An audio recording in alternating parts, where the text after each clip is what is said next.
واجب الاحترام معززین سامعین و حاضرین حضرات، آج کی یہ پاکیزہ محفل ہماری اس جامع مسجد حنفیہ غوثیہ کی انتظامیہ کی طرف سے، انجمن غوثیہ کی طرف سے ہر مہینے حضور سیدنا سید الاولیاء، اشرف الاولیاء، افضل الاولیاء، منبع ولایت، مصدر ولایت، مصدر ولایت، قاسم ولایت، غوث الاغواث، غیث الاغیاث، غوث الثقلین، غیث الکونین، نجیب الطرفین، یعقوب سبحانی، قطب ربانی، غوث صمدانی، شہباز لامکانی، قندیل نورانی، الشیخ السید میرا محی الدین عبد القادر جیلانی الحسنی والحسینی رضی اللہ تعالی عنہ کی بارگاہ میں عقیدت کے پھول نچھاور کرنے کے لیے منعقد ہوتی ہے۔ آج اس پاکیزہ محفل کے وسیلے سے ہم حضور سیدنا سید الصحابہ، افضل الصحابہ، اشرف الصحابہ، قائد الصحابہ، امام الصحابہ، پیکر صدق و صفا، مولا مہر و وفا، مقتدائے مہاجر و انصار، دیار عشق کے شہریار، جانشین احمد مختار، اصدق الصادقین، امام المتقین، خلیفۃ الرسول بلا فصل، افضل البشر بعد الانبیاء، حضرت سیدنا ابو بکر صدیق اکبر رضی اللہ تعالیٰ عنہ کی بارگاہ میں عقیدت کے پھول نچھاور کریں گے۔ رب العالمین جل شانہ کا کرم ہے یہ پاکیزہ محفلیں جن میں اس کے محبوب بندوں کا ذکر ہوتا ہے۔ جناب بندہ یہ ہم اپنی طاقت سے نہیں کرتے، اللہ تعالیٰ کرواتا ہے، کیونکہ جنہوں نے ساری زندگی اللہ کی یاد میں بسر فرمائی، بالکل کسی قسم کے گناہ کی طرف متوجہ نہ ہوئے اور متقی پرہیزگار بن کر اللہ کا ذکر کرتے رہے، تو ان کے لیے بے نیاز نے یہ انعام فرمایا کہ فَاذْكُرُونِي أَذْكُرْكُمْ، تم میرا ذکر کرو، میں بے نیاز تو ہوں مگر تمہارا ذکر کرو۔ اللہ تعالیٰ کا ذکر یہی ہے کہ وہ ہمارے دلوں میں اپنے محبوبوں کی محبت ڈالتا ہے اور ہم اس کے محبوبوں کے ذکر کی محفلیں مناتے ہیں اور ذکر کرتے ہیں۔ جناب اللہ کے محبوب بندوں میں سے بڑے بڑے محبوب بندے ہیں، لیکن ہمارے آقا علیہ الصلوۃ والسلام کے یار غار حضرت سیدنا ابو بکر صدیق رضی اللہ تعالی عنہ، جن کے لیے سرکار ماتے ہیں لو کنت متخذا خلیلا غیر ربی لاتخذت ابا بکر خلیلا، فرمایا اگر میں اللہ کے سوا کسی اور کو خلیل میں نے بنانا ہوتا تو میں ابو بکر صدیق کو خلیل بناتا۔ ابو بکر بھی آپ کو آقا نے فرمایا اور صدیق بھی آقا نے فرمایا اور عتیق بھی آقا نے فرمایا۔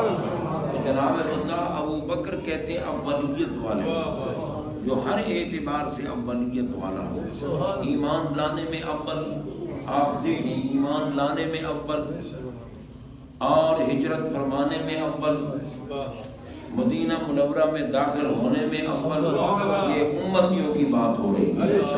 اور جناب بندہ آپ مصلی امامت پہ کھڑے ہونے میں اول ہیں اور اسی طرح عالم برزخ میں جانے میں بھی صحابہ سے اول ہیں، ہر مقام پر آپ اول ہیں۔ قیامت کے دن جب قبریں پھٹیں گی اور بندے اٹھیں گے تو انبیاء کرام علیہ السلام کے بعد سب سے پہلے ابو بکر صدیق اکبر رضی اللہ تعالیٰ عنہ کی قبر پھٹے گی اور آپ کھڑے ہو جائیں۔ قبر پھٹنے میں، کھڑے ہونے میں بھی اول اور پھر جنت میں جانے میں بھی اول، جہاں بھی دیکھو حضرت ابو بکر اول نظر آتے ہیں اور سرکار بھی ان کے کمالات ہم پہ ظاہر فرماتے ہیں۔ ایک مرتبہ سرکار جلوہ فرما تھے، آپ فرما رہے تھے کہ قیامت کے دن جب اللہ بندوں کو جنت میں داخل فرمائے گا نا، تو جن نے خیراتیں بہت کی ہیں، اللہ کے راستے میں بہت خرچ کیا ہے، اللہ ان کو حکم دے گا کہ باب الصدقات سے تم اندر جنت میں چلے جاؤ۔ جس نے روزے زیادہ رکھے تو رب تعالیٰ کا حکم ہوگا کہ کہ باب الریان سے اس کو اندر لے جاؤ. اسی طرح جنہوں نے نمازوں میں کثرت کی حکم ہوگا کہ باب الصلاۃ سے اس کو اندر لے جاؤ. اسی طرح یعنی مختلف 8 دروازے ہیں جنت کے، ہر دروازے سے کوئی نہ کوئی گزر رہا ہوگا. حضرت سیدنا ابو بکر صدیق اکبر رضی اللہ تعالیٰ عنہ بیٹھے تھے. عرض کی آقا کیا کوئی ایسا بھی آپ کی امت میں ہوگا جس کو 8 دروازوں سے پکارا جائے، آؤ تم ادھر سے داخل. آقا نے فرمایا میں امید کرتا ہوں کہ وہ تم ہی ہوگے. 8 دروازوں سے آواز ہوگی. اس کا مطلب ہے کہ ہر نیکی میں صدیق اکبر اول.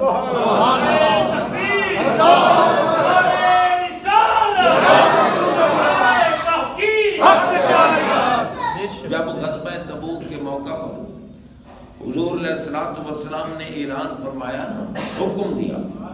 بعض لوگ کہتے ہیں جی سرکار نے اپیل کی. اصل میں ان بیچاروں کو اپیل کا معنی نہیں آتا. اپیل کہتے کس کو جی؟ تو جناب بندہ جیسے کوئی بڑے سے بڑا بندہ ہونا، کوئی عالم ہو، محدث ہو، شیخ الحدیث ہو، مفسر ہو، تو بعض نقیب محفل کہتے ہیں اب ہم ان سے التماس کرتے ہیں کہ وہ اپنے ملفوظات طیبات سے ہمیں نوازیں. حالانکہ ایک التجا ہے، ایک التماس ہے. التجا میں تواضع ہے، انکساری ہے، اور جناب بندہ جھکاؤ ہے. اور التماس جو ہے نا، التماس وہ برابری پر دلالت کرتا ہے، یعنی جو اپنے برابر بندہ ہو اس کو التماس کیا جاتا ہے. مگر پتہ ہی نہیں ہوتا نقیبوں بیچاروں کو کیا پتہ، ان کو یہ بھی پتہ نہیں نقیب کا معنی کیا ہوتا ہے. اس لیے وہ تو کیا نقابت کرتے ہیں، 5-4 شعر سنائے، پیسے بٹورے، بعد میں کہا اب نتھو آ رہا ہے تمہیں نعت سنائے گا. ٹھیک ہے نا جی؟ حالانکہ نقیب کا کام یہ ہوتا ہے کہ جو آ رہا ہے اس کا تعارف کرائے اچھے طریقے سے، لوگوں میں ایک امنگ پیدا ہو جائے کہ یار آئے تو ہم اس کا کلام سنیں. مگر اس دور کے نقیب جو ہے نا، ایک نقب کا معنی ہے سن لگانا ہے جی. تو یہ جو ہے نا صرف یہ کوئی سن لگانے والے لوگ ہوتے ہیں. بہرحال حضرات محترم، میں عرض یہ کر رہا ہوں کہ سرکار علیہ الصلوۃ والسلام نے حکم دیا. یہ راوی ہیں حضرت عمر بن خطاب رضی اللہ تعالیٰ. آپ فرماتے ہیں امرنا رسول اللہ صلی اللہ علیہ وسلم، سبحان اللہ، رسول اللہ صلی اللہ علیہ وسلم نے ہمیں حکم دیا غزوہ تبوک کے موقع پر جیش اسرا کے لیے. لشکر کافی بڑا تھا لیکن تنگی والا تھا، سواریاں نہیں تھیں، کھانے پینے کی چیزیں نہیں تھیں، آلات حرب نہیں تھے. سرکار نے اعلان فرمایا کہ اپنی اپنی طرف سے جو کچھ ہو سکتا ہے لے آؤ. اب اسی میں یہ ذکر ہے کہ حضرت عثمان غنی رضی اللہ تعالیٰ عنہ اٹھے. انہوں نے عرض کی سرکار علیہ میت و بعیر باقطابہا و احلاسہا، سرکار میں 100 اونٹ پیش کرتا ہوں، پالان بھی رکھا ہوا ہوگا، سامان سے بھی لدا ہوگا. سرکار نے پھر دوبارہ حکم دیا تو پھر دوبارہ عثمان غنی کھڑے ہو گئے. عرض کی آقا 100 اونٹ پہلے عرض کیا ہے، اب 200 اونٹ اور دوں گا، 200 اونٹ اور دوں گا، پالان بھی رکھے ہوئے ہوں گے، سامان سے بھی لدے ہوئے. سرکار نے تیسری مرتبہ جب صحابہ کو ترغیب دی، حکم فرمایا، تو پھر عثمان غنی کھڑے ہو گئے. 300 اونٹ پہلے عرض کر چکا ہوں، آقا 300 اونٹ اور، پالان بھی رکھے ہوئے ہوں گے، سامان سے بھی لدے ہوئے ہوں گے. غنی ہے یا نہیں ہے؟ غنی کہتے اس کے کہیں کہ جس کے پاس مال ہو اور اللہ کے راستے میں خرچ. وہ غنی نہیں ہوتا کہ مال تو اس کے پاس کروڑوں اربوں روپے ہیں مگر سانپ کی طرح اوپر بیٹھا ہوا ہے، اللہ کے راستے میں خرچ نہیں کرتا، زکوٰۃ نہیں نکالتا، خیرات نہیں کرتا، وہ بخیل ہے. اور جناب سرکار ماتے ہیں البخیل عدو اللہ ولو کان زاہدا، چاہے جتنی باتیں کرے اللہ کا دشمن ہوتا ہے. اور السخی و حبیب اللہ، سخی جو ہے وہ اللہ کا دوست ہے. سخی اپنے مال کو اللہ کے راستے میں خرچ کرتا ہے. اب آپ دیکھیں نا ہماری مسجد کی خوبصورتی دیکھیں، اس کی تزئین دیکھیں، اس کی آرائش دیکھیں، اس میں جناب بندہ یہ ٹائلیں لگی ہوئی دیکھیں، ماربل دیکھیں، قالینیں بچھی ہوئی دیکھیں، کتنا خوبصورت ہے، فانوس لگے ہوئے دیکھیں. یہ سارا خرچہ اس مسجد کو دلہن بنانے کا سہرا ہمارے محترم الحاج محمد مشتاق شیخ صاحب زیدہ مجدہو کے سر ہے۔ اللہ کو صحت کاملہ عطا فرمائے اور ہمیشہ ہمیشہ قائم رکھے، اور اب بھی وہ مسجد کی طرف ہر وقت متوجہ رہتے ہیں۔ یہ اللہ تعالیٰ کی عطا ہوتی ہے، دین ہوتی ہے۔ پیسے بہت ہیں لوگوں کے پاس، مگر یہ کام کرنا ہر ایک کا کام نہیں۔ اس لیے حضرات محترم، حضرت عثمان غنی رضی اللہ تعالیٰ عنہ نے عرض کی، آقا 300 اونٹ، یہ پیچھے کون باتیں کر رہے ہیں؟ اگر آپ باتوں کی آواز ہے تو اٹھا کریں گے باہر پھینک، نہیں بیٹھ لیتے، بیٹھے رہو، چپ رہنا بھائی۔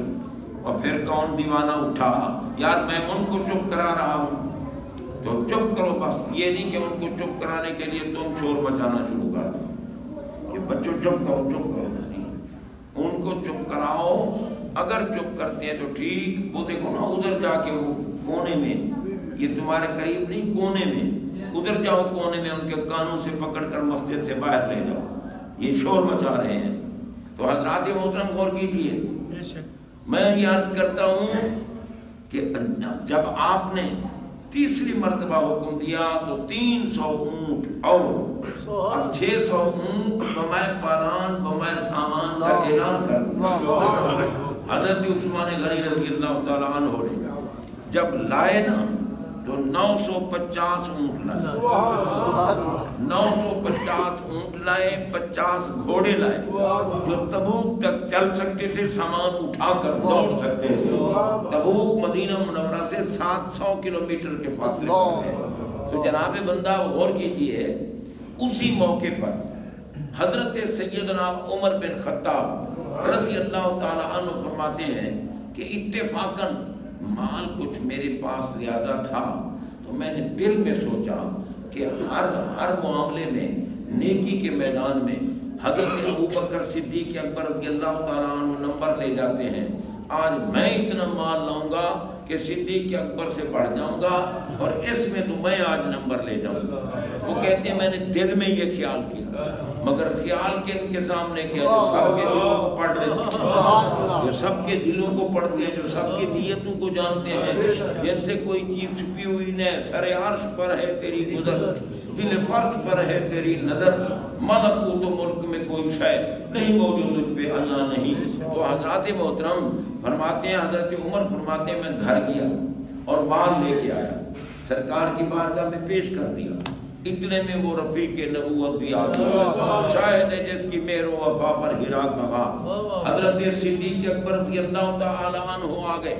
جناب بندہ اب سرکار نے یہ نہیں فرمایا، دیکھو نا اب میں اعلان کرتا ہوں بالفرض، بھئی یہ محفل منانی ہے یا مسجد بنوانی ہے، اپنی اپنی طرف سے دو، تو چلو دینے والے سے پوچھ سکتا ہوں یار کتنا دے رہے ہو، یہ نہیں کہہ سکتا کہ تیرے گھر باقی کیا پڑا ہے۔ مگر سرکار علیہ السلام جان رہے تھے کہ عمر تو میرے ابو بکر سے بڑھنا چاہتا ہے، اس لیے آپ نے انداز اختیار کیا، فرمایا ما ابقیت لأہلک یا عمر، عمر تو گھر والوں کے لیے کیا چھوڑا ہے، گھر والوں کے لیے کیا چھوڑا ہے۔ انہیں عرض کی ابقیت لہم مثلا، جتنا یہاں لایا ہوں نا اتنا ہی گھر والوں کے لیے چھوڑا، یعنی آدھا مال آپ کی بارگاہ میں لایا ہوں، آدھا گھر والوں کے لیے چھوڑ آیا ہوں۔ اور جناب پھر سرکار علیہ السلام نے حضرت سیدنا ابو بکر صدیق اکبر رضی اللہ تعالیٰ عنہ سے پوچھا، حضرت ابو بکر آئے نا، انہوں نے جناب ایک بوریا لیا، بوریا ببول کیکر کے کانٹوں کے ساتھ اس کو سیا ہوا تھا، وہ اپنا لباس بنایا تھا، اپنا لباس بھی اتار کر سرکار کی بارگاہ میں لا رہے تھے۔ جناب غور کیجئے، جب وہ آئے نا سرکار نے پوچھا ما ابقیت لأہلک یا ابا بکر، اے ابو بکر تم گھر والوں کے لیے کیا چھوڑ آئے ہو؟ انہوں نے بد میں آ گئے، عرض کی کہ آقا کہیں فرمائیں حکم دیں، اور غلام گھر چھوڑ گیا، پیر حکم دے اور مرید گھر چھوڑ گیا۔ سرکار پروانے کو چراغ تو بلبل کو پھول، بس صدیق کے لیے ہے خدا کا رسول۔ سبحان اللہ۔ انہوں نے عرض کی اب بقیت لہم اللہ و رسولہ، اب بعض نے یہ معنی کیا ہے کہ میں اللہ اور اللہ کے رسول کا نام گھر چھوڑ آیا ہوں۔ انہوں نے نام کا ذکر نہیں کیا، انہوں نے یہ نہیں کہا کہ ابقیت لہم اسم اللہ و اسم رسول ہی، نہ انہوں نے عرض کی ابقیت لہم اللہ و رسولہ، اللہ کو بھی گھر چھوڑایا ہوں، رسول اللہ کو بھی گھر چھوڑایا ہوں، جو کچھ گھر میں تھا سوئی کی منزل تک دیواروں پہ ہاتھ رکھا کر سب کچھ آپ کی بارگاہ، سب کچھ آپ کی بارگاہ میں۔ حضرت عمر فرماتے ہیں میں دل میں کہہ رہا تھا کہ ابو بکر تو کسی کو آگے نہیں، تو ہر میدان میں اول ہے، ہر میدان میں اول۔ جناب بندہ اندازہ لگاؤ، ہمارے آقا علیہ الصلوۃ والسلام نے یہ انداز اس لیے اختیار کیا کہ عمر تو بڑھنا چاہتا ہے، تو آدھا مال گھر رکھ کے آیا ہے، اور ابو بکر تجھے جھاڑو دے کے آیا ہے، وہ تو جھاڑو دے کے آیا، اس نے تو سب کچھ اللہ کے راستے میں قربان کر دیا ہے۔ تو جناب بندہ ایک روایت میں یہ ہے کہ رب العالمین جل شانہ نے حکم دیا فرشتوں کو کہ جس طرح ابو بکر نے لباس پہنا ہوا ہے نا، تم بھی سارے اسی طرح لباس پہنو، اسی طرح لباس پہنو۔ رب العالمین جل شانہ کی ذات پاک نے ان کو بھی وہی لباس، اور جناب بندہ ایک فرشتہ ہمارے آقا علیہ الصلوۃ والسلام کی بارگاہ میں آیا، اور ممکن ہے کہ جبریل امین علیہ السلام آئے ہوں، انہوں نے آ کے عرض کی آقا اللہ تعالیٰ فرماتا ہے کہ ابو بکر کو میری طرف سے سلام پیش کرو، میری طرف سے سلام پیش کرو، اور پوچھو کہ سب کچھ اللہ کے راستے میں دے کر تو اللہ سے راضی بھی ہے یا نہیں؟ اللہ تعالیٰ پوچھو آ رہا ہے، پوچھو اس سے کہ کیا تو اس فقر میں راضی بھی ہے، ناراض تو نہیں ہے؟ جب سرکار نے فرمایا نا ابو بکر اللہ تعالیٰ کی طرف سے یہ پیغام آیا ہے کہ ابو بکر تم نے یہ سب کچھ لٹا دیا میرے راستے میں، کیا تم اس لٹانے کے بعد مجھ پر راضی بھی ہو یا نہیں ہو؟ حضرت ابو بکر وجد میں آ گئے، اور وجد میں آ کر جناب کہنے لگے انا عن ربی راضٍ، انا عن ربی راضٍ، انا عن ربی راضٍ۔ فرمایا کہ میں اور اپنے اللہ پہ ناراض ہو جاؤں، میں تو اپنے خالق کے ساتھ راضی ہوں، راضی ہوں۔ بھئی ان لوگوں کا مقام کتنا بلند والا ہے، کتنا رفع والا ہے۔ صبح اٹھتے سرکار کا دیدار، ہر وقت دیکھتے سرکار کا دیدار، اور غار ثور میں تو کوئی اور تھا ہی نہ بلا شرکت غیرے، بس ابو بکر سرکار کو دیکھ رہے تھے، ان کے چہرہ انور کا دیدار کر رہے تھے، اور سرکار اپنے غلام کو عزتوں سے نواز رہے تھے۔ تو جناب بندہ غور کیجئے، آقا علیہ الصلوۃ والسلام نے کتنی عزتیں بخشی ہیں حضرت سیدنا ابوبکر صدیق اکبر رضی اللہ تعالیٰ عنہ کی ذات پاک کو۔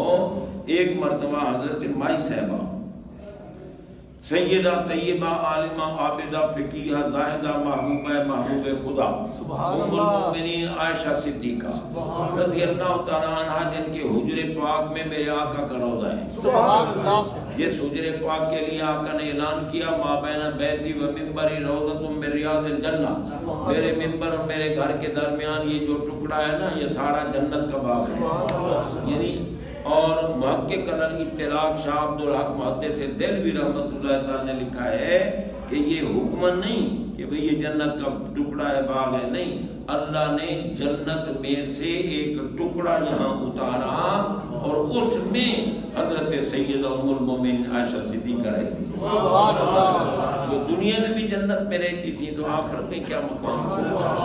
آخرت میں کیا مقام؟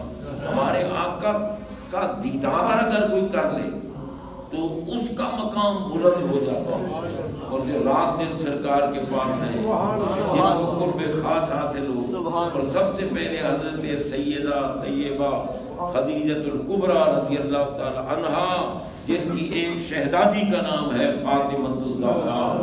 جناب بندہ وہ سرکار جب غار حرا میں بیٹھ کر اللہ کی عبادت کرتے تھے نا، تو حضرت سیدہ خدیجۃ الکبریٰ رضی اللہ تعالی عنہا کھانا تیار کر کے غار حرا میں لے جاتی ہیں۔ جو لوگ گئے ہیں نا مکہ مکرمہ، اور اگر غار حرا پہ چڑھنے کا موقع ملا ہے تو ان کو پتہ چلے گا کہ غار حرا میں چڑھنا کیسا ہوگا۔ جی جناب بندہ، میں نے حاضری دی ہے غار حرا میں، لیکن اب میں نہیں دے سکتا کیونکہ اس بلندی پہ مجھ سے چڑھا نہیں جاتا، کمزور ہو گئے۔ میں غار ثور کا دیدار بھی کر چکا ہوں، غار حرا کا دیدار بھی کر چکا ہوں۔ تو جناب اب مائی صاحبہ کھانا پکا کے آ رہی تھی، دیکھو نا ہر وقت کھانا پکا کے آنا غار حرا میں. تو جب تشریف لا رہی تھی تو جبریل امین علیہ السلام سرکار کی بارگاہ میں آئے ہوئے تھے. جبریل نے عرض کی آقا یہ بی بی جو آ رہی ہے نا اللہ نے ان کی طرف سلام بھیجا، اللہ تعالیٰ نے ان کی طرف سلام بھیجا ہے اور میری طرف سے بھی ان کو سلام عطا فرمایا میری طرف سے.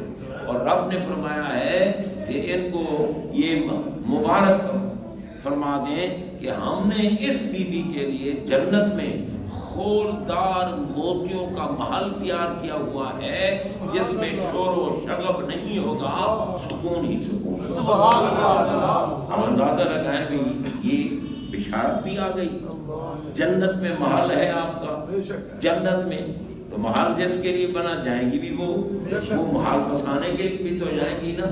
لیکن باوجود اس کے بھی ایک دن آپ نے حضرت سیدہ فاطمہ الزہرا سلام اللہ علیہا کو فرمایا، حضرت خدیجہ الکبریٰ ان کی اماں تھی، کہ اے فاطمہ اپنے بابا سے جا کو کہو کہ جب مجھے موت آئے نا تو یہ چادر یہ خود لپیٹتے ہیں، اس چادر میں مجھے کفن دیں، کیونکہ آپ کے جسم عطر کی نسبت کی وجہ سے مجھے آخرت میں آرام پہنچ جائے گا. حالانکہ پتہ تو ہے بھی میرا تو گھر جنت میں بن چکا ہے، بشارتیں ملتی ہیں، لیکن پھر بھی حضرت سیدہ فاطمہ الزہرا سلام اللہ علیہ سرکار کی بارگاہ میں تشریف حاضر ہوئیں اور عرض کی، اپنی اماں جان کی درخواست پیش کی.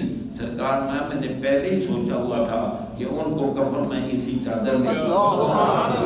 اندازہ لگائیں، پتہ چلا کہ نسبت سے ہی بیڑے پار ہو. نسبت سے رب العالمین جل شانہ نے حضرت سیدنا صدیق اکبر رضی اللہ تعالی عنہ، میں عرض یہ کر رہا تھا کہ ام المومنین عائشہ صدیقہ رضی اللہ عنہا نے ایک رات پوچھا، آقا یہ آسمان پر جتنے ستارے جگمگ کر رہے ہیں کیا آپ کی امت میں کوئی ایسا بندہ ہے جس کی نیکیاں ستاروں کے برابر؟ اب بتاؤ کہ مائی صاحبہ کا عقیدہ صحیح تھا یا نہیں؟ مائی صاحبہ کو تو ہم سلام کریں گے کیونکہ ان کے لیے تو اللہ کا پیغام ہے، اللہ ان سے راضی ہے، ان سے راضی ہے.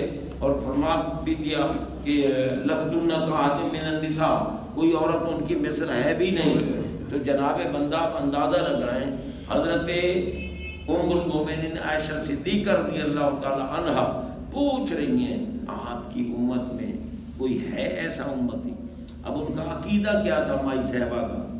اتنی عظمت والی بی بی جن کی شان میں 18 آیتیں سورہ نور میں نازل اور جو دنیا میں جنت میں رہی، ان کا عقیدہ یہ ہے کہ ہمارے آقا ہر مومن کی ایمان کو بھی جانتے ہیں، اگر وہ نیت کرے تو نیتوں کو بھی جانتے ہیں، کیونکہ اعمال کا انحصار نیت پر بھی ہے نا. نیت کی نیکی لکھی گئی، جب کرے گا تو 10 اور لکھی جائیں گی. جب آپ نے پوچھا نا، سرکار نے یہ نہیں فرمایا کہ اتنا بڑا سوال کیا ہے تم نے، اب میں کچھ ستارے گن رہا ہوں یا لوگوں کے، مجھے کیا پتا کوئی اندھیرے میں نیکی کرتا ہے کوئی کہیں کرتا ہے، مجھے کیا پتا. نہیں، آپ نے جب سوال کیا سرکار میں نام، ہاں میرا ایک امتی ہے، میرا ایک امتی ہے، جتنے آسمان پہ ستارے ہیں اتنی اس کی نیکی. پتہ چلا ہمارے آقا ستاروں کی تعداد بھی جانتے ہیں، نیکی کی تعداد بھی جانتے ہیں. غور کیجیے. اب مائی صاحبہ رضی اللہ عنہ کا خیال یہ تھا کہ اولا تو کوئی ہوگا ہی ایسا نہیں جس کی نیکیاں ستاروں کے برابر ہوں، اگر کوئی ہوا تو میرے ابا جی ہوں گے، حضرت صدیق اکبر ہوں گے. آپ کا یہ خیال تھا. جلدی جلدی پوچھا حضور کو کون ہے جس کی نیکیاں ستاروں کے برابر ہیں؟ فرمایا عمر. اب مر جائیں وہ لوگ جو حضرت عمر کے ایمان کا انکار کرتے ہیں. پاگلوں، میرا نبی کہہ رہا ہے عمر نیکیوں والا ہے اور تم ایمان کا انکار کرتے ہو. اب جب سرکار نے عمر کا نام لیا نا تو مائی صاحبہ فوراً بولو اینا حسنات و ابی بکر. سرکار پھر میرے ابا جی کی نیکیاں کہاں گئی؟ ابو بکر کی نیکیاں کہاں گئی؟ میں عائشہ سوال کچھ کرتی ہوں جواب کچھ نہیں ہوں. تم نے یہ سوال کیا ہے کہ ستاروں کے برابر نیکیاں کس کی ہیں؟ ستاروں کے برابر اگر پوچھتی ہو تو میرے عمر کی نیکیاں ہیں، اور اگر اپنے ابا جی کا مقام پوچھتی ہو تو جمیع حسنات عمرہ کا حسنات واحدۃ من حسنات ابی بکر. اور میں عمر کی ساری نیکیاں ایک طرف، ابو بکر کی ایک نیکی کے برابر.